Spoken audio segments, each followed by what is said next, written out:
ኡስታዞቹስ ምን ይላሉ? ክርስቲያኖችን ለመደለል እኛ አላህ ልጅ ነን። ቀጥል። በሰውነቱ እንዲከበር በቃ ትልቅ ማሳያ ነው። ቅድም ነጃሽን ስታይ በሰውነት የተከበረ ማንነት ነው የተከፈለው ዋጋ ለሰው ልጅ ለሰውነቱ ሲባል በቃ ሰውነት ከምንም ነገር በላይ ይቀደማል። ሰውነት ከማንም በላይ ክብር አለው። በቃ ሁላችንም የፈጣሪ ልጆች ነን። ሁላችንም ክብር አለን በሰውነታችን እና የተለያየ ማንነት ይኖረናል። የፈጣሪ ምኖች ነን። ሁላችንም የፈጣሪ ልጆች ነን። ክብር አለው። በቃ ሁላችንም የፈጣሪ ልጆች ነን። ሁላችንም ክብር አለን በሰውነታችን። ኋላ እምነት ሙስሊሞች ክብር አላችሁ። ሁላችሁም የፈጣሪ ልጅ ናችሁ። እኛ አክብሮን እግዚአብሔር ኦኬ በአምሳሉ ፈጥሮናል ብለን እናምናለን። ልጁ ነን ብለን እናምናለን። አዎ እግዚአብሔር አክብሮናል። የእግዚአብሔር ልጆች ነን ብለን እናምናለን። በጸጋው ልጆች እንድንባል ስለጠራን ቁርአን የተጻፈው ልጆች አይደላችሁም ለማለት ነው ይላል። ቁርአኑ ደግሞ ኡስታዛችሁ ልጆች ነን እያለ ነው። ታዲያ ለምን የምትቃወሙን እኛን? ተቃውሟችሁ ለምንድን ነው ታዲያ? ተቃውሟችሁ ለምንድን ነው?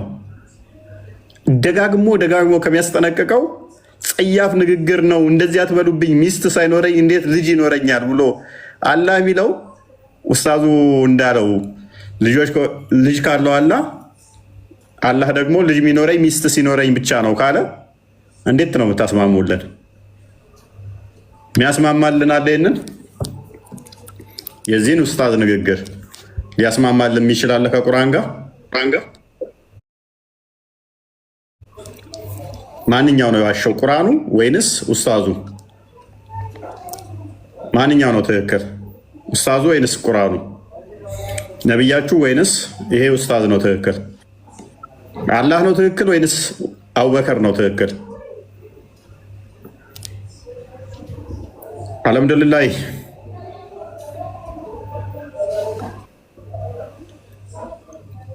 ይሰማል።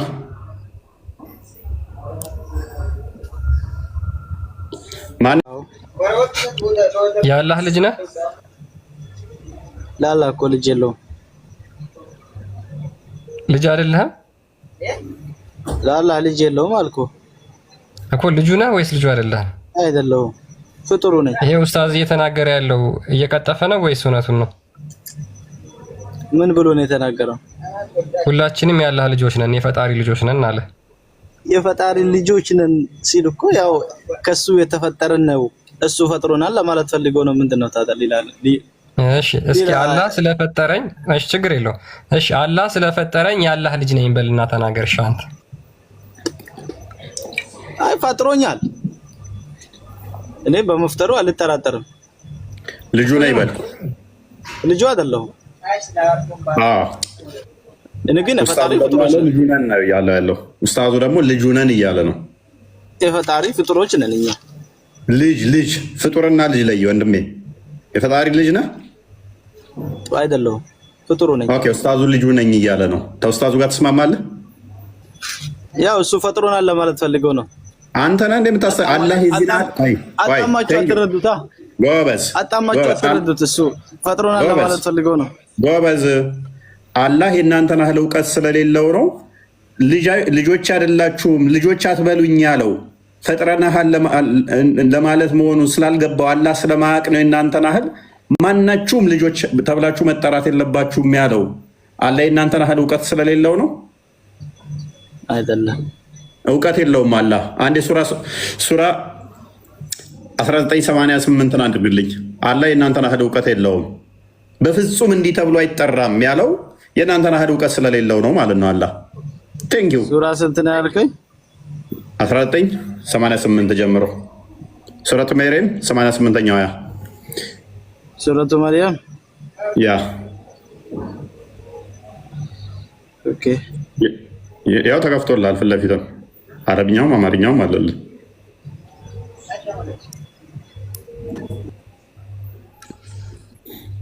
ና ተመለስና ይሄን አንብበው።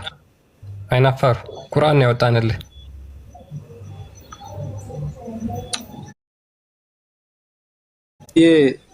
ስልኩን ያው ተከፍቷል። እዚህ ጋር ተከፍቶልሃል። አንብብለት። ቆየኝ አንድ ደቂቃ ያው ይነበብልሽ። አንብበው ክርስቲያን። እሺ አራህማንም ልጅን ያዘ ወለደ አሉ። ከባድ መጥፎን ነገር በእርግጥ አመጣችሁ። ከእርሱ ከንግግራቸው ሰማያት ሊቀደዱ ምድርም ልትሰነጠቅ ጋራዎችም ተንደው ሊወድቁ ይቃረባሉ። አሁን ይሄ ኡስታዝ በተናገረው ንግግር ማለት ነው። የአላህ ልጆች ነን ሁላችንም በማለቱ ከእርሱ ንግግር ሰማያት ሊቀደዱ ምድርም ልትሰነጠቅ ጋራዎችም ተንደው ሊወድቁ ይቃረባሉ። በኡስታዙ ንግግር ምን ብሏል? የአላህ ልጆች ነን ሁላችንም ስላለ ማለት ነው። ለአራህማን ልጅ አለው ስላሉ ኦኬ ቴንክ ዩ። ለአራህማን ልጅ አለው ስላሉ ምን አለ? ተራሮች እንዲናዱ ሰማይ እንድትሰነጠቅ እንድትቀደድ የሚያደርግ ምድርንም ሊሰነጥቅ የሚችል ከባድ መጥፎ ንግግር ነው ይላል። አላህ ነው ትክክል ወይንስ ኡስታዙ ነው ትክክል? አንተ ነህ ትክክል። አላህ ነው ትክክል። አላህ ትክክል ከሆነ ማንም ልጅ ሊባል አይችልም ማለት ነው። እንደ አላህ ንግግር አይቻልም። አላህ ራሱ በቁርአን ልጅ የለኝም ብሎ ተናግሯል። ኡስታዙ ደግሞ ይቻላል ብሎ እኮ እየነገረን በቁርአን የወረደልኝን እንጂ አንድ ግለሰብ በተናገረው አይደለም ማምነው። ኖ ግለሰብ እኮ አይደለም። የትልቅ ኡስታዝ ነው አይደል? አቡ አይደር ሶሪ እንትና አቡበከር ነው። ስለዚህ አቡበከር ያለውን ትቀበላለህ? እናንተ አጣማችሁ ነው የተረዳችሁት እንጂ እሱ አዳምጠው ፍጡሮች ነው ለማለት አዳምጠው። አላህ የእናንተን ያህል ጭንቅላት ስለሌለው ነው የአላህ ልጆች ነን ሲሉ በፍጹም የአላህ ልጅ ማለት ከባድ መጥፎ ንግግር ነው ብሎ ያለው የእናንተን ያህል መረዳት ስለማይችል ነው። እንደኛ ወይንም አላህም ሰነፍ ሆኖ ነው። አላህ ለደቂቃ እንኳን ዘንግቶ አያውቅም፣ ሰንፍቶ አያውቅም። ካልዘነጋ ካዳ አላህ ልጆች ነን ስትሉ ፍጡሮቼ ናችሁ እያላችሁ ስለሆነ ችግር የለውም ለምን ሳይል ይሄ ልጆች ነን ማለታችሁ ከባድ መጥፎ ንግግር ነው ለምን አለ አላህ ማለት አያውቅም። እንደዛ ማለት ነው። ልጅ ስለሌለው ነው እንደዛ ያለው። ታዲያ አሁን ወልዶ ነው እንትና ኡስታዝ አቡበከር ልጆች ነን ያለው? አይወልድም። አላህ አይወልድም፣ አይወለድም። ኦኬ እንደ ኡስታዝ አቡበከር ማነው የስሙ ኡስታዝ አቡበከር መሰረት ደግሞ ልጅ አለው አላህ የለውም። ይኸው ልጆቹ ነኝ እኔም ልጁ ነኝ እያለ ነው። አንተ ልጁ ነህ? እኔ ልጁ ነኝ አላለም። ለምን ትቀጥላለህ? ለምን ትጨምራለህ? ልጁ ነኝ አላለም። ልጁ ነኝ አላለም። የፈጣሪ ልጆች ነን። ታዲያ ልጆች ነን ማለት ክብር አለን ያለው አዳምጥ። ልጆች ነን ማለት እሱ ልጁ ነኝ ልጁ አይደለም አቡበከር ልጆቹ ነን ሲል እሱን አያካትትም? አይደለም። ያካትተዋል አያካትተውም? እሱ የፈጠረን ነው ለማለት ነው የፈለገው እንጂ ሌላ ነገር አይደለም። ያካትተዋል አያካትተውም? አላህ አንተን ያህል ስለማያውቅ አላህ ሰነፍ ሆኖ ነው አንተ የፈጠርነህ ልጆች የአንተ ልጅ ነን ሲሉት በፍጹም እንዲያይባልም ይሄ መጥፎ ጸያፍ ንግግር ነው ያለው አላህ ስለማያውቅ ነው። ቆይ ስለማያውቅ ነው አውቆ አይደል እንደ ተናገረው? ኦኬ አውቆ ከሆነ ካደ ለምንድን ነው እሱ ችግር የለውም ብሎ ሳያልፍ ይሄ ከባድ ንግግር ነው መጥፎ ነው ለምን ብሎ መዛት አስፈለገው? አላህ ለፈጣሪ ልጅ አለው ማለት ከባድ እንትን ነው። ልጅ የለውም ምክንያቱም በቁርአን ስላልተናገረ ከባድ አይደለም ማለት አንችልም። ከባድ አይደለም። ያው ለአቡበከር እኮ ደግፈህ እየወገንክልን ነው። ልጅ አለው ማለት ፈጠርክም ማለት ስለሆነ ችግር የለውም ልጅ አለው ይባላል እያልከን ነው። ልጅ አለው አይባልም። ምክንያቱም ቁርአን ውስጥ ልጅ አለው ስላላለ ስላልተናገረ ልጅ አለው አንልም። ይባላል ብለህ እኮ ቅድም ስሞግተን ነበር እኮ። አላልኩም ይባላል አላልኩም። ኦኬ የኡስታዙ ንግግር ትቀበላለህ? እሱ ያለው አዳምጥ ፈጥሮናል ለማለት ፈልጎ ነው። የእሱ ፍጥሮች ለማለት ፈልጎ አዳምጥ። ሱራ 5:18 ላይ ጠልዛል ፈጥሮናል ለማለት ከሆነ ሁለቱን ነጥሎ ያመጣልሃል ቁርአኑ። ስለዚህ አትቸኩል። ማሄር እንኳን ደህና መጣ። አላህ አያውቅም ብለው አምላካቸውን አያውቅም ብለው እንዲህ ለማለት ልጅ አለው ማለትም ፈጥሯል ማለት ነው ብለው አላህን ሲያርሙ ደስ ሲል በእናታችሁ ከስር ያላችሁ በደንብ ተማሩበት። ቃሉ ራሱ በጣም መጥፎ ንግግር ነው ብሎ ነው ያወገዘው አላህ ቁርአናቸው ማለት ነው። ችግር የለውም ልጅ አለው ማለትም ፈጥሯል ማለት ነው ብለው ያመቻቹታል። ለምን ኡስታዞቻቸውን ለመታደግ አላህንና ሙሐመድን በጥድ ልጅ አይላሉ ማለት ነው። ምክንያቱም ቁርአኑ ይነጥለዋል። ልጅንና ፍጥረትን ነጥሎ ራሱን ያስቀምጠውና በፍጹም እንደዚህ አትባሉም እናንተ ፍጡራን ብቻ ናችሁ ብሎ ያስቀምጠዋል። አሳያችኋለሁ። እሱ ንግግሩ በራሱ ጸያፍ ንግግር ነው ብሎ ያስቀምጠዋል። ልጅ የሚለው በራሱ ጸያፍ ንግግር ነው ብሎ ያስቀምጠዋል። ከእርሱ ከንግግራችሁ ሰማያን ሊቀደዱ ምድርም ልትሰነጠቅ ጋራዎችም ተንደው ሊወድቁ ይቃረባሉ፣ በፍጹም አይባልም ነው። ያው እናንተ ኢየሱስ ስለወለድክ ነው ልጅ ነኝ የምትለው አዳም እኛ ማስተምራችን ነው አይደለም። ወልዶሃል ነው ወይ? እኔ ጥያቄ ነው አዳም። የእኛ አስተምሯችን እኮ ነው፣ የእናንተ አስተምሮታችሁ ስላልሆነ ነው። እሺ ስለወለዳችሁ ነው አይደለም? ስለወለዳችሁ ነው ልጁ ነው የምትሉት? አንዴ በሽር አንዴ ሚት አድርጎ ወይንም በሽር ነው አስወጣው። ሰርኮ ተከላለ። ጥያቄን መልስልኝ። እኔ ጥያቄን የፈለኩት ያ ክርስቶስ ዳግም ወልዶናል፣ ዳግም ተወልደናል። ዮሐንስ ወንጌል ምዕራፍ 3 ከቁጥር 1 እስከ 6 ሰው ዳግም ካልተወለደ በስተቀር እግዚአብሔር መንግስት አይወርስም ይላል። ዳግም በክርስቶስ ተወልደናል። አዎ ያ የተወለድነው ግን ከደምና ከስጋ ሳይሆን ዮሐንስ ወንጌል ምዕራፍ 1 ቁጥር 13 ላይ እንደሚናገረው የተወለዳችሁት ከደምና ከስጋ እንደ ሰው እንደ ወንድ ፍቃድ አይደለም ይላል። ስለዚህ በክርስቶስ ያ ዳግም ተወልደናል። ዳግም ስለተወለድንም እኛ አባታችን እግዚአብሔር ብለን እንጠራለን። እናንተ እንደዚህ አይነት አስተምሮ ካላችሁ ታሳየናለህ አላህን። አዎ ወልደህናል፣ ዳግም ስለተወለድን በአንተ ልጅህ ነን የምትሉበትን ቁርአናችሁ የተጻፈው ሱራ 18 4 አንዴ ክፈትልን። እሺ ቆይ አንድ ጥያቄ ልጠይቅህ። ቁርአን የተጻፈበትን እናሳየ ቅድሚያ።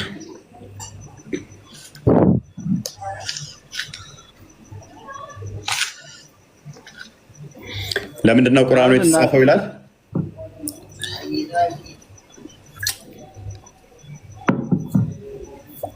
ቁርአንን ለምንድን ነው የተጻፈው?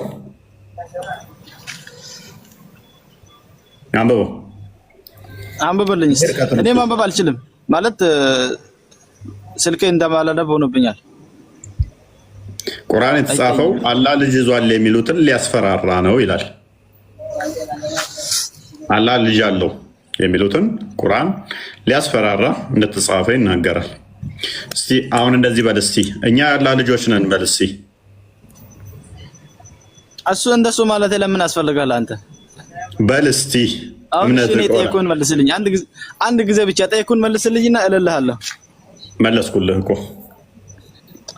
እሱን አልጠየኩም እኔ ሌላ ነገር ነበር ጠየቅኩህ።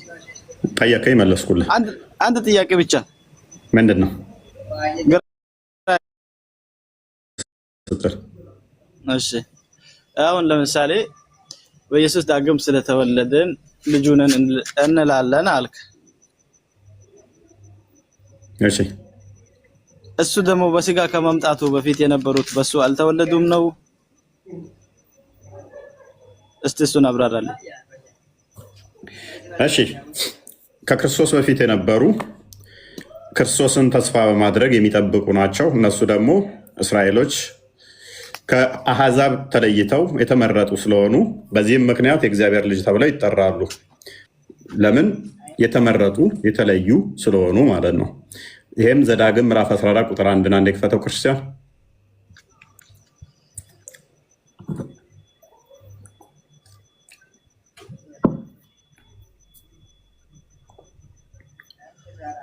እናንተ የአምላካችሁ የእግዚአብሔር ልጆች ናችሁ፣ ለአምላክህ ለእግዚአብሔር አንተ ቅዱስ ነህና።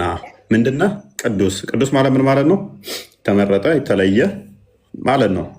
ስለዚህ እነኚህ የተለዩ የተመረጡ ቅዱስ ሕዝቦች ናቸው። ስለዚህ እነሱም የእግዚአብሔር ልጆች ተብለው ይጠራሉ።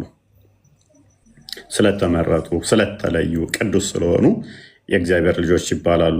ያ ሲባል ግን በስጋና በደም ልክ አላህ ሚስት ሳይኖረኝ ልጅ እንዴት ይኖረኛል እንደሚለው እንዳልሆነ ደግሞ ዮሐንስ ወንጌል ምዕራፍ 1 ቁጥር 13 አንድ ክፈተው።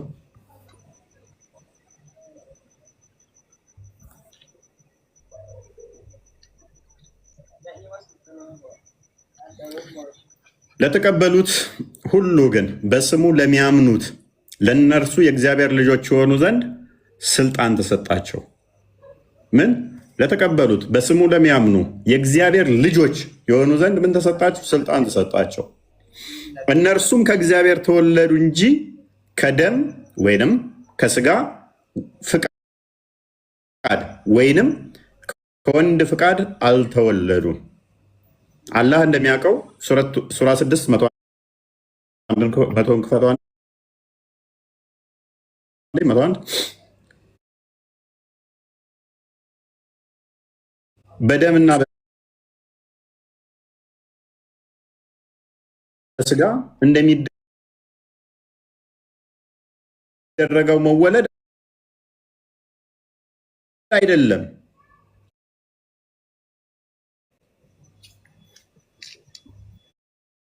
ለተመረጡ ለእስራኤሎች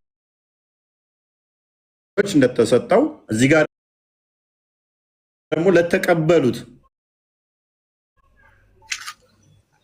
እግዚአብሔር ልጆች ሆኑ ዘንድ ምን ተሰጣቸው? ስልጣን ተሰጣቸው። እሱ በስጋና በደም አይደለም። ሰማያትና ምድርን ያለ ቢጤ ፈጣሪ ነው። ለእርሱ ሚስት የሌለችው ሲሆን እንዴት ለእርሱ ልጅ ይኖረዋል? አላህ የግዴታ አባል ለመባል ሚስት ያስፈልገዋል።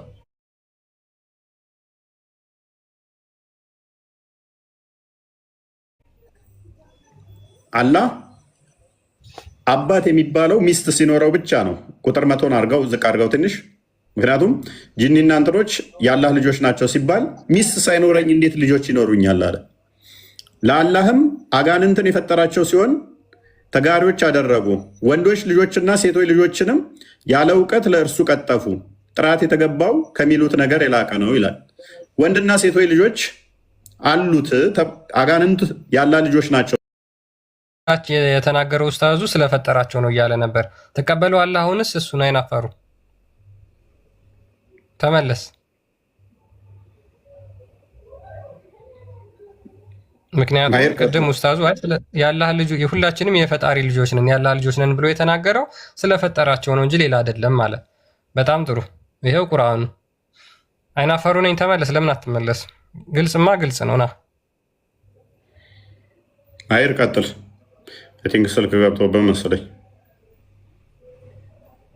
ማሂር አለ።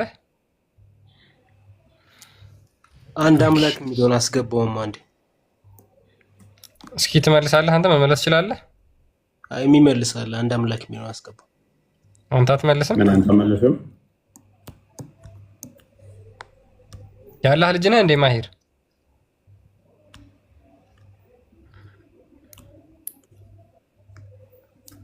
ኡስታዞቻቸውን ለማዳን ግን አምላካቸውን መካዳቸው በጣም ነው የሚገርመው። ሙስሊሞች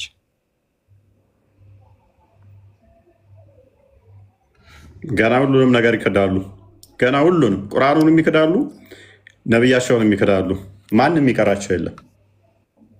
ማንም የሚቀራቸው አይኖርም።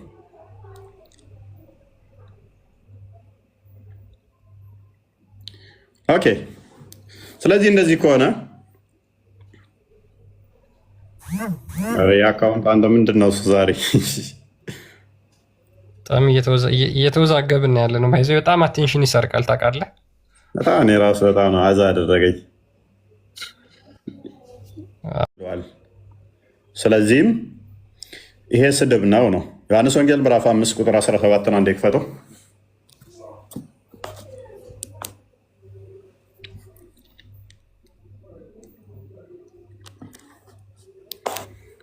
ቁጥር 17 አንብበው አንዴ። እሺ ክርስቶስ ኢየሱስ የእግዚአብሔር ልጅ ነኝ ብሎ ሲናገር ምን እያለ ነው የሚለውን ነገር አይሁዶቹ ተረድተውታል። እና ልክ እሱ አባቴ ብሎ እግዚአብሔርን ሲነግራቸው ማለት ነው እናንተ አምላካችን የምትሉት ለእኔ አባቴ ነው ብሏቸዋል አደለ? ዮሐንስ ወንጌል ምዕራፍ 8 ላይ። እዚህ ጋር ደግሞ አባቴ ብሎ ሲናገር ምን እያለ ነው የሚለውን ነገር እነሱ ተረድተውታል። እዚህ ጋር ከ16 ጀምሮ ላንብብላችሁ። ስለዚህም በሰንበት ይህን ስላደረገ አይሁድ ኢየሱስን ያሳድዱትም ነበር፣ ሊገድሉትም ይፈልጉ ነበር። ኢየሱስ ግን አባቴ እስከዛሬ ይሰራል፣ እኔም ደግሞ እሰራለሁ ብሎ መለሰላቸው። ምን አለ? አባቴ እስከዛሬ ይሰራል፣ እኔም ደግሞ እሰራለሁ ብሎ ሲመልስላቸው ቁጥር 18 ላይ እንግዲህ ሰንበትን ስለሻረ ብቻ አይደለም ነገር ግን ደግሞም ራሱን ከእግዚአብሔር ጋር አስተካክሎ እግዚአብሔር አባቴ ነው ስላለ ስለዚህ አይሁድ ሊገድሉት አብዝተው ይፈልጉ ነበር። ሉክ ኢየሱስ እግዚአብሔር አባቴ ነው ስላለ አይሁዶች ሊገድሉት ሊያሳድዱት የሚፈልጉት በዚህ ምክንያት ነበር። እነሱ የእግዚአብሔር ልጆች መሆናቸውን ሳያውቁ ቀርተው ነው? በፍጹም አይደለም። ምክንያቱም አንድ አባት እግዚአብሔር ያለን አይደለምን ብሎ የነቢያት መጽሐፍት ላይ ስለተጻፈ እነሱም የተመረጡ የእግዚአብሔር ልጆች እንደሆኑ ያውቃሉ። እግዚአብሔር አባታችን ብለው ይጠሩት ነበረ። ታዲያ ለምንድን ነው ኢየሱስ እግዚአብሔር አባቴ ነው ሲል ድንጋይ ያነሱበት? በቀጥታ አምላክ ነኝ እያላቸው ስለሆነ ማለት ነው። የእርሱ ልጅነት የባህሪ ስለሆነ የሚናገራቸው ንግግሮች በሙሉ አምላካዊ ስለሆኑ ያንን ሪፈር እያደረገ ስለሆነ ያ ስለገባቸውና ስለተረዳቸው ሊሰቅሉት ሊገድሉት ያሳድዱት ነበረ።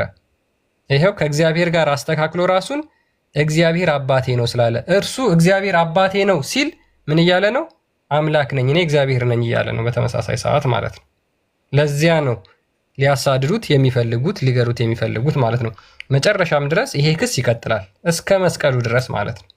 አሁን እዚህ ጋር ምዕራፍ 5 ላይ ነው አይደለ ይሄ ቃል ያለው፣ እስከ ምዕራፍ 19 ድረስ ይሄዳል።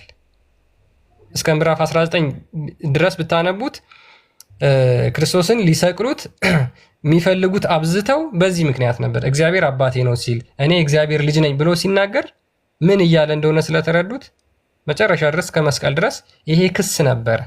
ይሄ ክስ ነበር። ስለዚህ የእሱ ልጅነት የባህሪ ልጅነት ነው ማለት ነው። የእርሱ ልጅነት የባህሪ ልጅነት ነው። በስጦታ በጸጋ እንደኛ ያገኘው አይደለም። በባህሪው እሱ የእግዚአብሔር ልጅ ነው፣ የእግዚአብሔር ቃል ነው። ስለዚህ እሱ የጸጋ የስጦታ ልጅነት አይደለም ማለት ነው። እነዛ እግዚአብሔር አምላክ ምንድነው እሱ ልጆቼ ያላቸው ምንድነው? የተለዩ የተመረጡ ስለሆኑ ከነሱ ጋር የተለየ ቃል ኪዳን ስላደረገ ነው ልጆቼ ያላቸው ማለት ነው። ኢየሱስ በፍጹም በስጦታ ያገኘው አይደለም። ይሄን ቅዱስ ጎርጎርዮስ ዘኑሲስ ይናገራል። እሱ በስጦታ ያገኘው አይደለም፣ በጸጋ ያገኘው አይደለም። ይልቅስ ሰማይና ምድርን የፈጠረበት ቃሉ ነው ብሎ ይናገራል። እሱ ከፍጡራን ጋር የሚቆጠር አይደለም ማለት ነው። ልጅነቱን በስጦታ ያገኘው ካልሆነ ከፍጡራን ጋር የሚቆጠር አይደለም። የአንድ የእግዚአብሔር አብ ቃሉ ነው፣ ተቀዳሚ ተከታይ የሌለው ልጁ ነው። ይሄንን አይሁዶቹ ስለተረዱ ክርስቶስን ሊሰቅሉት ይፈልጉ ነበር። ኦኬ ማሄር አንድ አምላክ ይግባልኝ ብለህ ነበረ። ያው ገብቶልሃል። አንድ አምላክ የምትባለው እንኳን ደህና መጣህ። ሰላም ናችሁ? እንዴት ነህ? አለን። መልካም። እንደ እስልምና የአላህ ልጅ ተብለህ ልትጠራ ትችላለህ? አልችልም። እንደ እስልምናው ለአላህም ልጅ የለውም። ኦኬ የፈጣሪ ልጆች ነን አንድ አካል ቢል ስህተት ነው ወይንስ ትክክል ነው? ያው እንደ እስልምናው ስህተት ነው። ገነት ያስገባዋል ወይንስ ገሃነም? ያው እንደ ክህደት ነው፣ ያስክደዋል ነው። ካዲ ደግሞ ነው መጋኛው። ምን አልከኝ? ካዲ ደግሞ የት ነው የሚገባው? ጀሃነም። እናመሰግናለን። ቪዲዮን አንዴ አስደምጠው። ምን ብሎናል? አንድ ሰው የፈጣሪ ልጅ ነን የአላህ ልጅ ነን ካለ ክዷል። ከካደ ደግሞ ገሃነም ነው የሚገባው ብሏል። ኡስታዝ አቡበከር ገሃነም ከሚገቡት ውስጥ ይሆናል። በሰውነቱ እንዲከበር በቃ ትልቅ ማሳያ ነው። ቅድም ነጃሽን ስታይ በሰውነት የተከበረ ማንነት ነው የተከፈለው ዋጋ። ለሰው ልጅ ለሰውነቱ ሲባል በቃ ሰውነት ከምንም ነገር በላይ ይቀደማል። ሰውነት ከምንም በላይ ክብር አለው። በቃ ሁላችንም የፈጣሪ ልጆች ነን። ሁላችንም ክብር አለን በሰውነታችን። ኋላዎች ነን። ሁላችንም የፈጣሪ ልጆች ነን። ያው ለማለት እኮ የፈለገው እናመሰግናለን። የእጁ ስሪቶች ነን ለማለት ነው። ኦኬ የእጁ ስሪቶች ነን ለማለት ስለፈለገ ነው የፈጣሪ ልጆች ነን ያለው እያልከኝ ነው አይደለ? አዎ። እሺ እስኪ አዎ። እሺ እስኪ አዎ። እሺ እስኪ አዎ። እሺ እስኪ አዎ። እሺ እስኪ አዎ። እሺ እስኪ አዎ። እሺ እስኪ አዎ። እሺ እስኪ አዎ አዎ እሺ እስኪ አዎ አዎ እሺ እስኪ አንድ አምላክ ሶሪ እንትን ብሎ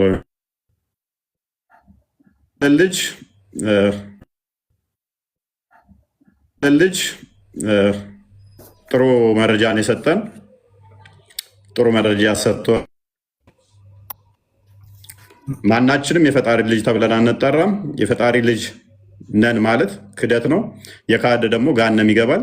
ኡስታዝ አቡበከር ገሃነም ከሚገቡት ውስጥ አንዱ ይሆናል። ኦኬ አላህ ኢሳ ለምንድን ነበር ሊሰቅሉት የፈለጉት? እንደ እስልምና አስተምሮ ያው እንዲህ የተባለ የተጠቀሰ ነገር የለም፣ ግን ያው ተንኮላቸውን እንዲያከሽፍ እንዳሳረገው መላእክቶችን ልኮ ተጽፏል። ኦኬ ተንኮላቸው ምን ነበረ ማለት ምን አድርጓቸው ነው ተንኮል ያሰቡበት? ይህን የተባለ የተጻፈ ነገር እኔ በእኔ አላቅም። ኦኬ መጽሐፍ ቅዱስ ላይ እጅግ በጣም በመቶዎች የሚቆጠር በትንሹ በአዲስ ኪዳን ላይ በብሉይ ኪዳንም ደግሞ አስቀድሞ ክርስቶስ ከመወለዱ በፊት የእግዚአብሔር ልጅ እንደሚመጣ እንደሚወለድ ማለትም ኃጢአታቸውን እንትን ብሎ እንደሚገሉት ትንቢት ተነግሯል። ክርስቶስ ከመወለዱ ከ1000 ዓመት በፊት በደንብ አስተውል። ያ መጥቶ ቃል በቃል ትንቢቶቹ ተፈጽመዋል። ይህን ለመቀበል ምን ይከብዳል? ብዙ ነገሮች ከተናገራቸውም ካልተናገራቸውም ነገሮች አንጻር ነው። ለምሳሌ ያው ጥያቄን ጠይቅ እድል እየሰጠኝ ነው። አይ እንዳትቀበል ክርስቶስ ከመሰቀሉ በፊት ሎክ ክርስቶስ ከመምጣቱ በፊት እኛ ክርስቶስን ቦልድሊ እንድናምነው ከሚያደርገን አንዱ ከመወለዱ በፊት ከ1000 ዓመታት በፊት ክርስቶስ እንደሚወለድና እንደሚሞት ትንቢት ነበር። ነቢያቶች ትንቢት ተናግረውለታል። ክርስቶስ ከመጣ በኋላ ደግሞ ልክ ሲወለድ ዘመኑ ሲፈጸም ጊዜው ሲደርስ ሲወለድ ራሱ ያስተማረው ደግሞ አለ። እሰቀላለሁ ብሎ ግልጽ በሆነ ሁኔታ እጅግ በጣም በቃኝ እስክትል እነግርሃለሁ። በምሳሌም ነግሯቸዋል። ግልጽ በሆነ ሁኔታ ነግሯቸዋል። በምሳሌ ነግሯቸዋል። ስለዚህ ከኋላ ትንቢት ነበረ ይሰቀላል የሚል። ከመጣ በኋላ ደግሞ እሱ እሰቀላለሁ ብሎ ነገረን። ከተሰቀለ በኋላ ደግሞ ደቀ መዝሙርቶቹ እንደተሰቀለ መልእክታትን ጻፉልን። ይሄ ግልጽ የሆነ መረጃ ይሄ ሁሉ እያለ ቁርአን ላይ አንድ ጥቅስ ብቻ ነች ያለችው። አልሰቀሉትም፣ አልገደሉትም፣ ተመሰለባቸው ምትል። ከዚህ ውጭ ሽታውም የለ ክርስቶስ ላለመሞቱ ላለመሰቀሉ። ይሄ በሆነበት ላይ ያን ሁሉ የተለያዩ ነቢያትን የሐዋርያትን ምስክርነት ላለመቀበልና አንድ ጥቅስ ብቻ እሷም አሻሚ የሆነች አልሰቀሉትም አልገደሉትም ምትል አልሰቀሉትም አልገደሉትም በሌላ ስለሚፈሰር ማለት ነው። ሱራ 8 በ17 ስለሚፈሰር ሞትን የሚያመለክት ስለሆነ መልሶ ያው ማለት ነው። እንዴት ነው እሷ ላይ ብቻ ጥገኛ ሆናችሁት?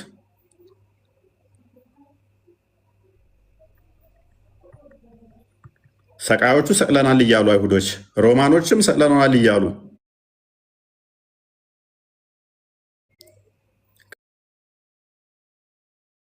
ክርስቲያኖች ተሰቅለውብናል እያሉ ነቢያት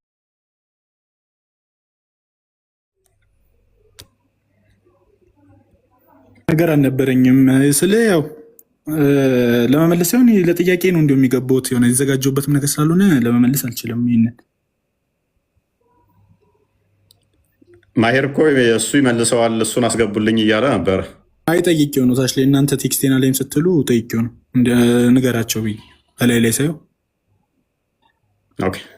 ቆየት በልሽ ትጠይቃለህ። ቆይ ቶፒኩን እንበልና በደንብ አስተውሉ ወዳጆቼ። ክርስቶስ እንደሚሰቀል እንደሚሞት መዝሙር 22 ላይ ትንቢተ ኢሳይያስ ምዕራፍ 53 ላይ በግልጽ በትንቢት አስቀድመው ነግረውናል። ልብሱን ዕጣ እንደሚጥሉበት፣ ቀደው እንደሚካፈሉበት፣ እንደሚጠፉበት፣ እንደሚሰድቡት፣ እንደሚያንገላቱት እያንዳንዱ ትንቢቶቹ በአዲስ ኪዳን እንደዛ አድርገውበት ልብሱን ሲቀዱ፣ ዕጣ ሲጣጣሉ፣ ሲሰድቡት፣ ሲተፉበት እያንዳንዱ ትንቢቱ ተፈጽሟል። ክርስቶስ በስጋ ከመገለጡ 1000 ዓመት በፊት የተነገረው ትንቢት በአዲስ ኪዳን በግልጽ ተፈጽሟል። ክርስቶስ ደግሞ በግልጽ ደጋግሞ እንደሚሰቀል እንደሚሞት ነግሮናል። ስዕለቱን የሚቃወም ካለ ሴጣን ነው ብሎ ክርስቶስ ኢቭን ገና ሳይሰቀል ተው አትሰቀል ብሎ ጴጥሮስ ያዘነ መስሎት ወደ ኢየሩሳሌም እሄዳለሁ እሰቀላለሁ ሲል ኖ አይሁንብህ ጌታ ሆይ ይቅር ሲል ወግዳ አንተ የሰውን እንጂ እግዚአብሔርን አታውቅም እንቅፋት ሆነህብኛል አለው። የክርስቶስን ለመሰቀል ገና ሲሄድ ማለትም በሽማግሌዎች ሸንጎ እንደሚተላለፍ ተላልፎ እንደሚሰጥ እንደሚሰቅሉት ይሄንን ኖ ብሎ የሚቃወም በራሱ የሴጣን እሳቤ እንደሆነ ከመሰቀሉ በፊት ክርስቶስ ተናግሯል። ምክንያቱም የመጣው የሴጣንን ስራ ሊያፈርስ ስለሆነ ዕብራውያን 2:14-15 የአጋንንትን ስራ ሊያፈርስ ስለመጣ በመስቀሉ በሞቱ ሞትን ሊሽር ስለሆነ ይሄንን መቃወም በራሱ አጋንንታዊ ስለሆነ፣ ስለዚህ ደጋግመው አይሁዶች ሲከሱት የነበረው ምንድነው? እሱ ሰንበትን ይሽራል። አንድ ዮሐንስ ወንጌል ምዕራፍ 5:17 ላይ የከሰሱት ክርስቶስን ለመስቀል ያሰቡት ምን አድርገሃል ብለው ነው። አንደኛ ሰንበትን ሻር አሉ። ከዛ ሰንበት ጌታዋን ነኝ አላቸው። ማርቆስ 2 ወደ መጨረሻ አካባቢ ላይ የሰንበት ጌታዋ ምን ነኝ ሲላቸው አሉ። ይሄ ብቻ ግን አይደለም። በሰንበት እንዴት ትሰራለህ ሲሉት አባቴ እስከዛሬ ይሰራል እኔም እሰራለሁ አላቸው። ራስን ከአብ ጋር እያስተካከልክ ነው? አዎ አባቴ እስከዛሬ ይሰራል እኔም እሰራለሁ። አባቴ ፈጥሯል እኔም እፈጥራለሁ። አባቴ ዓለም ሳይፈጠር አስቀድሞ የነበረ እሱ ዓለምን አስገኝቷል። እኔ ያኔ ዋና ሰራተኛው ነበርኩ እንደሚለው ምሳሌ ላይ ምሳሌ 30 እና ምሳሌ 30 ቁጥር 1-4 ምሳሌ 8 ቁጥር 26 ጀምሮ አሁን አይሁዶቹ ገብቷቸዋል አምላክ ነኝ እያላቸው እንደሆነ። ነገር ግን እነሱ እግዚአብሔር ሲሉ አብን ብቻ ስለሚያውቁ ራሱን አብ እንዳልሆነ ደጋግሞ ይነግራቸዋል የእግዚአብሔር ልጅ እያለ። ምክንያቱም የአብ የባህሪ ቃሉ ስለሆነ ማለት ነው። ከአብ ነጥሎ የአብ ልጅ እንደሆነ ይነግራቸዋል ደጋግሞ። እነሱ አይምሯቸው ውስጥ ያለው አብ ብቻ ስለሆነ ማለት ነው። ዝም ብሎ በደፈናው እግዚአብሔር ቢላቸው ኦኬ አብ ነኝ እያልክ ነው ብለው ሌላ ክስ ነው የሚጀምሩት።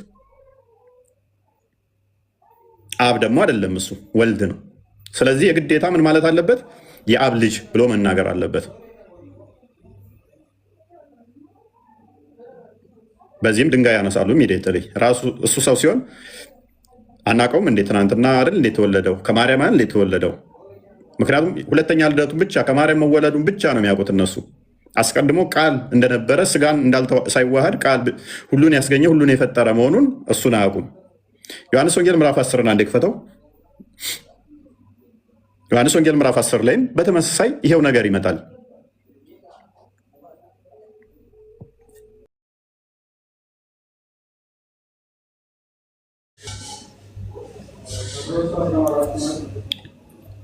ቁጥር ከ63 ጀምራ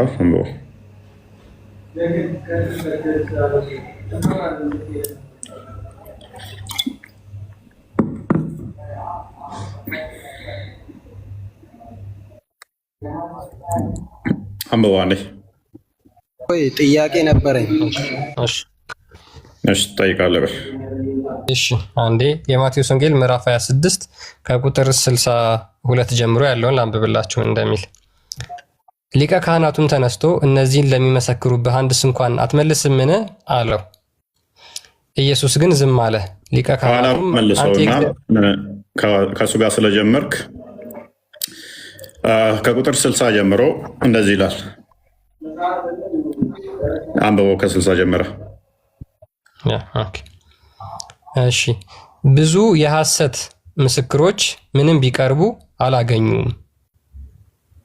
በኋላም 2 ቀርበው ይህ ሰው የእግዚአብሔርን ቤተ መቅደስ አፍርሼ በ3 ቀን ልሰራው እችላለሁ ብሏል አሉ። ሊቀ ካህናቱም እነዚህ ለሚመሰክሩብህ አንድስ እንኳን አትመልስምን አለው። ኢየሱስ ግን ዝም አለ። ሊቀ ካህናቱም አንተ የእግዚአብሔር ልጅ ክርስቶስ የሆንክ እንደሆነ እንድትነግረን በሕያው እግዚአብሔር አምልሃለሁ አለው። ሊቀ ካህናቱ ቀርቦ ክርስቶስን ሲጠይቀው ማለት ነው። ቁጥር 64 ላይ ኢየሱስም አንተ አልክ፣ ነገር ግን እላችኋለሁ ከእንግዲህ ወዲህ የሰው ልጅ በኃይል ቀኝ ሲቀመጥ በሰማይም ደመና ሲመጣ ታያላችሁ አለው። በዚያ ጊዜ ሊቀ ካህናቱ ልብሱን ቀዶ ተሳድቧል። እንግዲህ ወዲህ ምስክሮች ስለምን ያስፈልገናል? እነሆ ስድቡን አሁን ሰምታችኋል። ምንስ ይመስላችኋል? አለ። እርሱም ሞት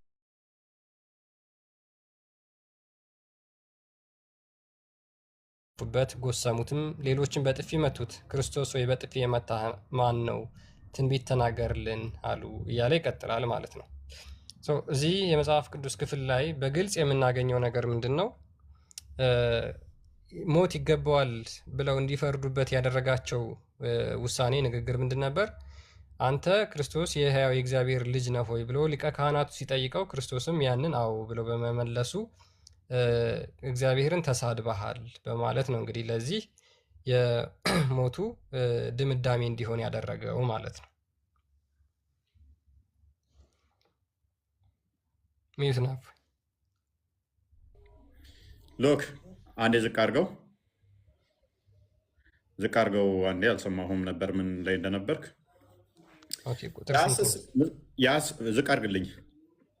የሐሰት ምስክሮች ተጠርተው ነበረ። የሐሰት ምስክሮች ቀርበው ግን ምንም ሊያገኙበት አልቻሉም ነበረ። ከፍ አድርግልኝ። በኋላም ሁለት ቀርበው ይህ ሰው የእግዚአብሔርን ቤተ መቅደስ አፍርሼ በ3 ቀን ልሰራው እችላለሁ ብሎ አላሉ።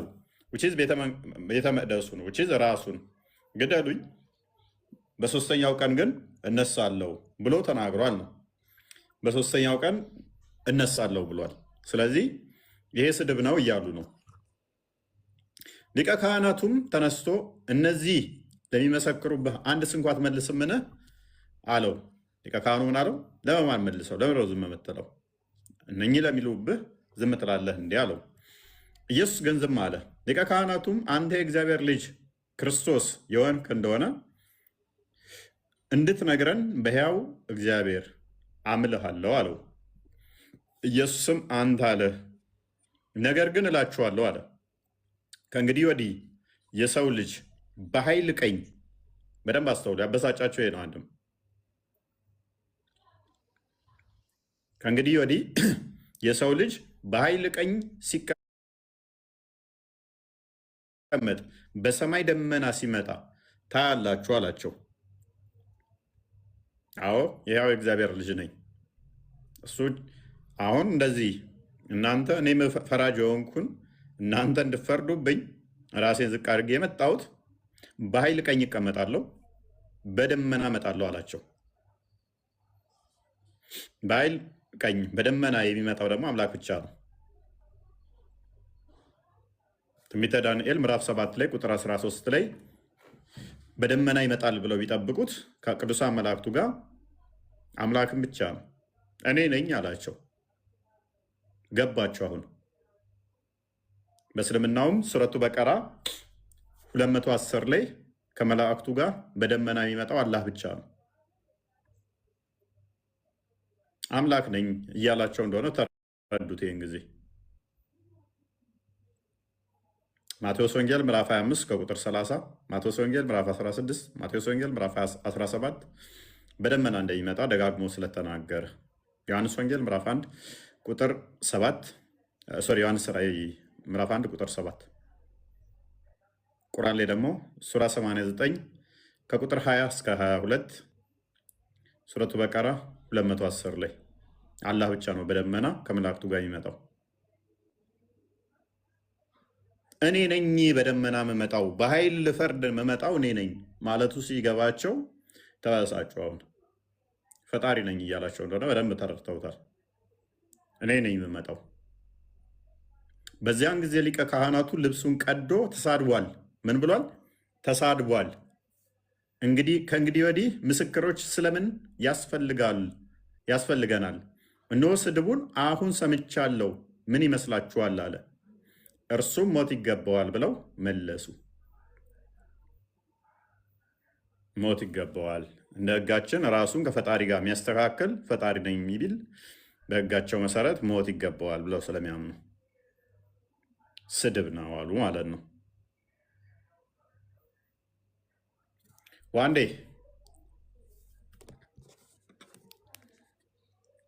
ሰማሉ። አንዴ ጥያቄን ልቀጥል ወይ ትጠይቃለህ? ሙስሊም ነህ አይደለ? አይሰማም። ልቀጥል? ቆይ ትጠይቃለህ? ሙስሊም ነህ አይደል?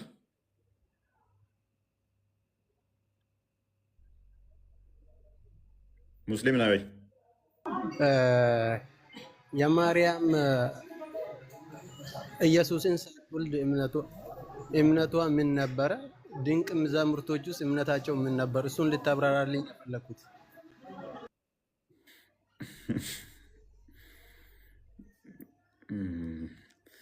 እሺ በኋላ ላይ መልስላለሁ። የማንኛውም በደንብ አስተውሉ። እንግዲህ ምስክሮቹን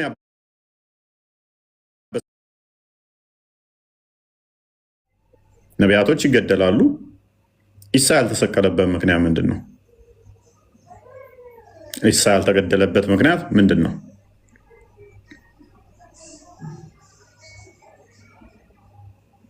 ክርስቶስ አስቀድሞ እንደሚሰቀል ነቢያቶች ያምኑ ነበረ። ነቢያቶች እንኳን ማርያምና ሐዋርያቶቹ አስቀድሞ ነቢያቶቹ ክርስቶስ እንደሚሰቀል እንደሚወለድ ያምኑ ነበር። ኢሳያስ 9:6፣ ኢሳያስ 7:14፣ ኢሳያስ 53 ክርስቶስ እንደሚወለድ እንደሚሰቀል ያምኑ ነበረ።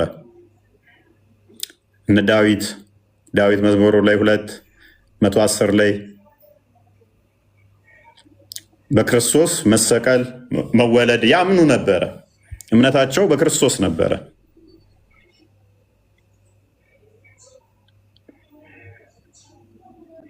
እምነታቸው ግን ምን ነበር? ያምኑበት ነበር። እንደሚሰቀል ያምኑ ነበረ። በእርሱ ያምኑ ነበረ። አስቀድሞ የነበሩት ገና አልተወለደም እኮ ምን ብለው ያምናሉ አልኩ? ምን ብለው ያምናሉ አልኩ? ማይክን አንሳ። ምን ብለው ያምናሉ? ምን ብለው ያምናሉ አልኩ? እኔ ጋር እየተቆራረጠ ነው። እስቲ እየተቆራረጠ ነው። ድገምልኝ። እንደሚወለድ ያምኑ ነበር ነው ያልከኝ? እንደሚወለድ እንደሚሰቀል። አሁን እኔ የእሷንም እምነት ነው እየጠየቅኳለሁ። ከዛ ድንቅ መዛሙርቶች ውስጥ እምነታቸው ምን ነበር? ደቀ መዛሙርቶቹ እሱ ነገር በሰፊ አብራራለኝ። ካዳምጠሽ ነቢያቶቹ አስቀድመው ክርስቶስ በስጋ መጥቶ ሎክ የአብ ልጅ በስጋ መጥቶ እንደሚያድናቸው የሚረብሽ ድምፅ አለ። ሜታርክ ደቀ መዝሙርቶቹ አብረውት ያሉት ስለሆነ ብዙም እንትን አይልም። ከደቀ መዝሙርቶቹ መለስ አድርጌሃለሁ። ማንጋ አስቀድሞ የነበሩት ነቢያቶቹ በስጋ መጥቶ እንደሚያድናቸው፣ እንደሚወለድ፣ እንደሚሞት፣ ሞቱን በሞት እንደሚሽርና ሕይወትን እንደሚሰጣቸው አስቀድሞ ተስፋ ሲያደርጉ ነበረ። ያምኑበት ነበረ። ያምኑ ነበረ። እምነታቸው ተስፋ በማድረግ የነበረ አማኞች በሱ ነበሩ። ለምሳሌ ከዚሁ ከፍርድ ካበቃው ጋር አይሁዶች እንዲወግሩት አንተ የጠየቀን ጥያቄ በተያያዘ እንዲወግሩት ምክንያት ከሆነበት አንዱ አስቀድሞ መኖሩና የአብ ልጅ መሆኑ በመናገሩ ነው። ማስረጃ ዮሐንስ ወንጌል ምዕራፍ 8 አንዴ ክፈትልን፣ ቁጥር 57 አካባቢ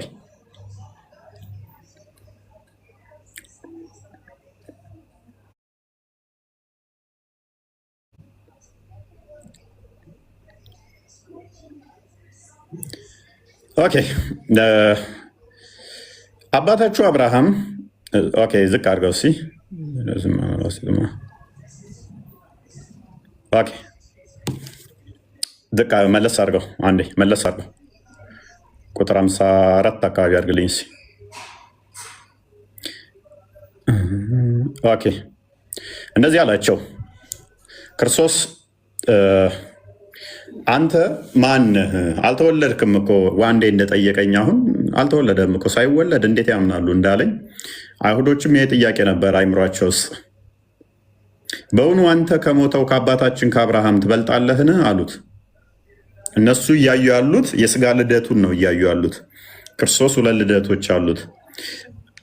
አይሁዶቹ እየተረዱ ያሉት እያዩ ያሉት ከማርያም የተወለደውን ክርስቶስን እሱን እያዩ ያሉት የመጀመሪያው ልደት ከአብ የተወለደውን አያውቁም፣ አላወቁም። ልክ ዋንዴ እንደጠየቀኝ ማለት ነው። ስለዚህ ጥያቄያቸው ሁሉ የሚጀምረው የሚጠነስሰው ከማን ነው የሚሆነው ማለት ነው?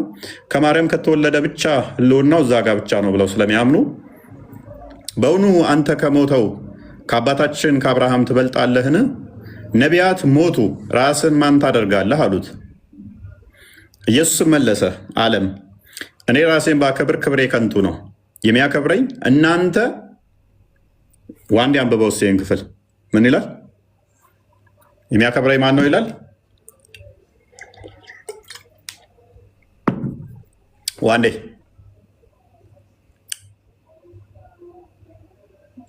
አንብበው እስኪ ይህን ክፍል እኔ ጋር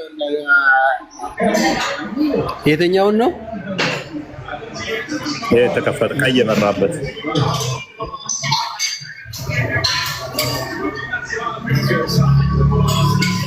የሚያከብረኝ እናንተ አምላካችን ብትሉት ለእኔ ምንድን ነው ይላል?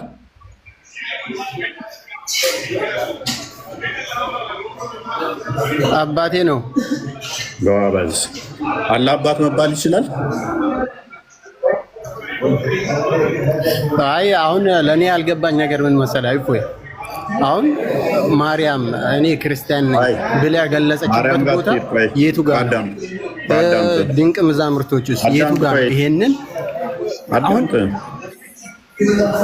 ይሄን አብራራልኝ። ይሄ ነው ያልገባኝ ጥያቄ፣ ይሄ ነው።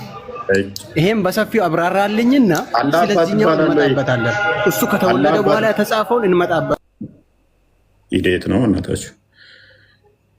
የሙስሊም ጭንቅላት በቃ ሁሌም የዶሮ ጭንቅላት ነች ያለቻቸው። አዳምጥ ቅድሚያ።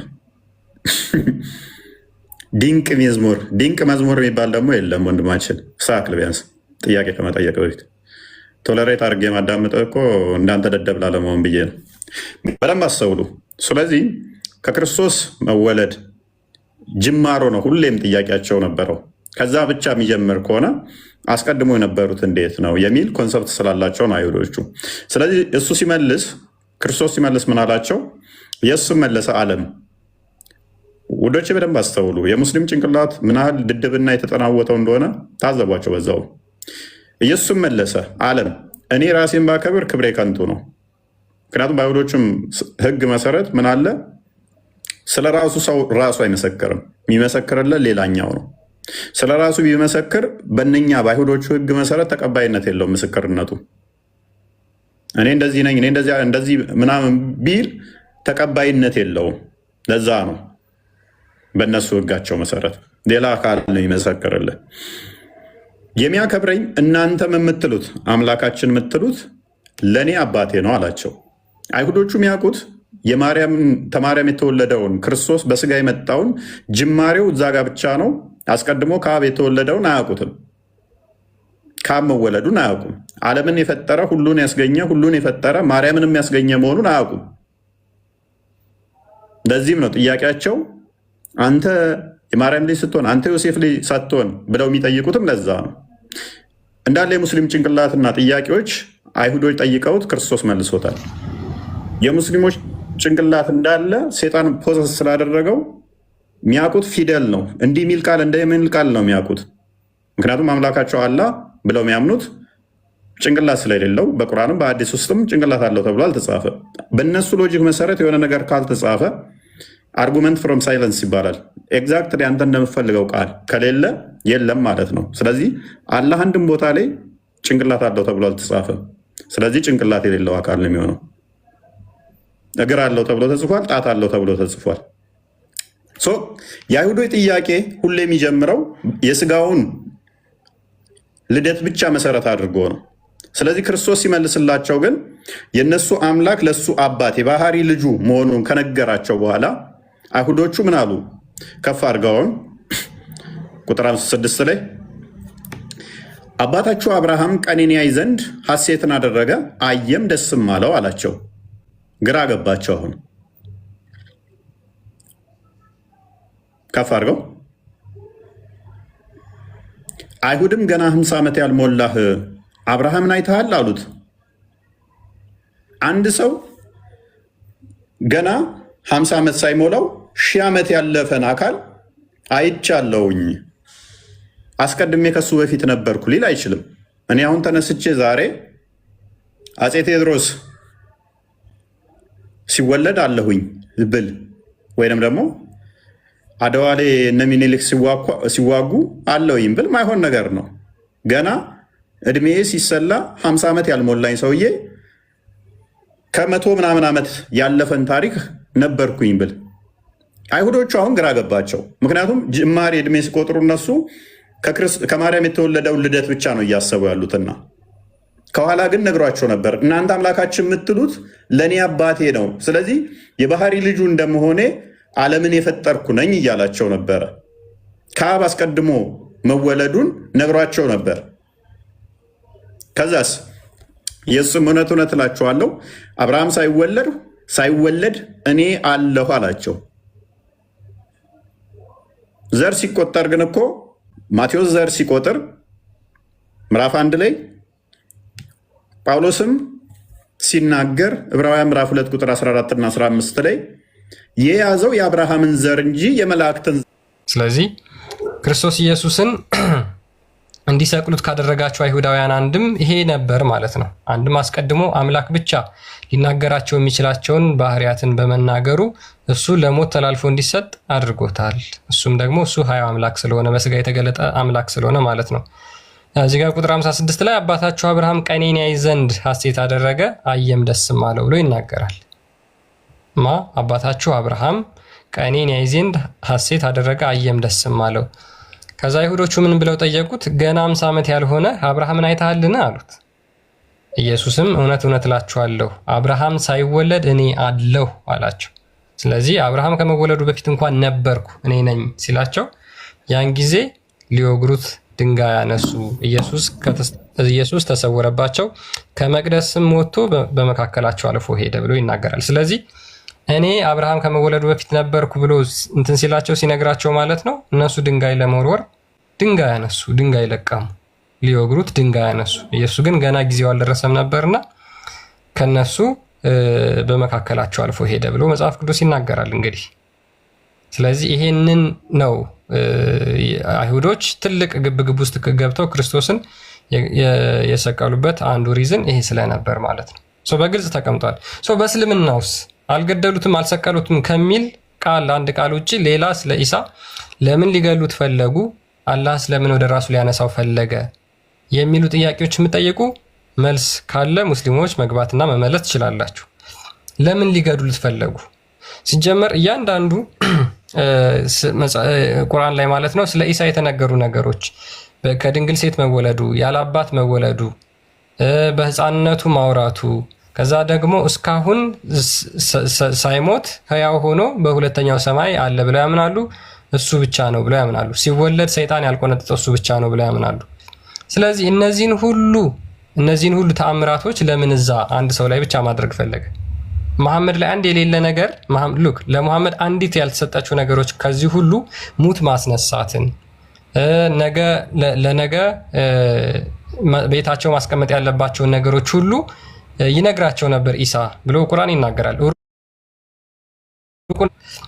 እንደ እስልምና አላህ ብቻ ነው። ስለዚህ እነዚህን አምላክ ባህሪያት ተላብሶ እያለ ለምን ሊሰቅሉት ፈለጉ?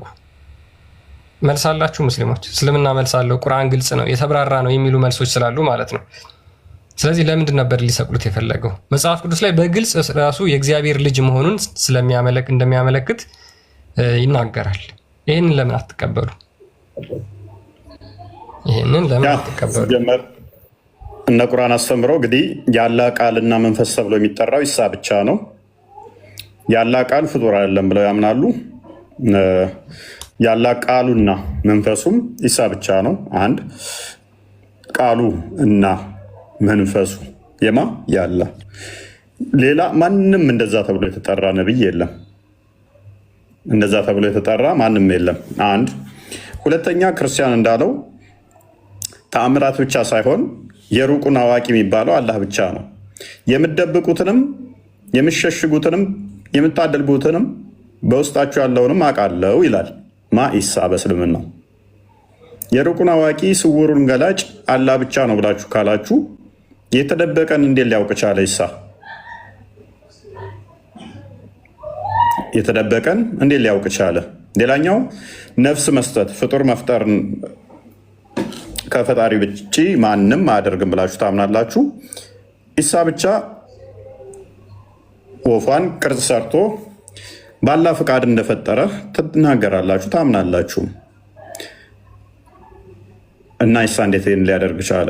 በአላህ ፍቃድ ነው። ሰዋት እኛ ከአላህ ፍቃድ ውጭ መቻል የአላህ ፍቃድና የኢሳ ፍቃድ የተለያየ ነው። መቼ ወጣን እኛ? አንድ ፍቃድ አላቸው፣ ተመሳሳይ ፍቃድ አለቻቸው አንድ። ስለዚህ በዛ በአንዱ ፍቃድ ኢሳም ይፈጥርበታል ነው እኛ እያልን ያለ ነው። አላህ ቃል አንድ ቃል አለችው፣ ያ የአላህ አንዱ ቃል ደግሞ ኢሳ ነው እያልናችሁ ነው። በእስልምና ሁሉንም ፍጡራን ሴጣን ሲነካ ኢሳን ያልነካበት ምክንያት ምንድን ነው? እንዳይሰቀልስ የተፈለገው ለምንድን ነው? ማለት ሌሎቹን ነቢያት በዛ መጠን ሴቭ ለማድረግ ካልሞከረ አላህ ኢሳን ለማዳን ይህ ሁሉ ድራማ መጫወት ለምን አስፈለገው? የኢሳ ጥቅሙስ ምን ነበረ? መምጣቱ መጥቶ ምንድን አሳክቶት ሄደው? እናቱ ተሰቅሎብኛል ብላ ተከታዮቹ ተሰቅለውብኛል ብለው እንዲያለቅሱ እንዲያዝኑ ካደረጋቸው ወይንም ደግሞ የነሱ ጥቅም ምን ነበረ? የተከታዮቹ የኢሳ ምንድን ነው ያስተማሩት? ኦኬ ተመልሶ መምጣቱስ ምንድን ነው ጥቅሙ?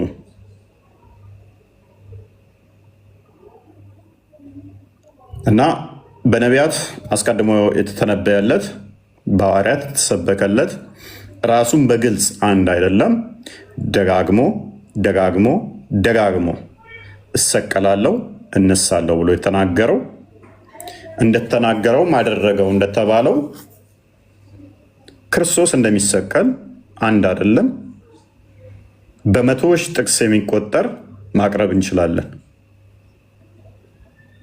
አልሰቀሉትም፣ አልገደሉትም። አንዲት ጥቅስ ብቻ ላይ ነው እስልምና የተመሰረተው። አንዲት ጥቅስ ላይ እሷም አሻሚ የሆነች ጥቅሷ አሻሚ ነች።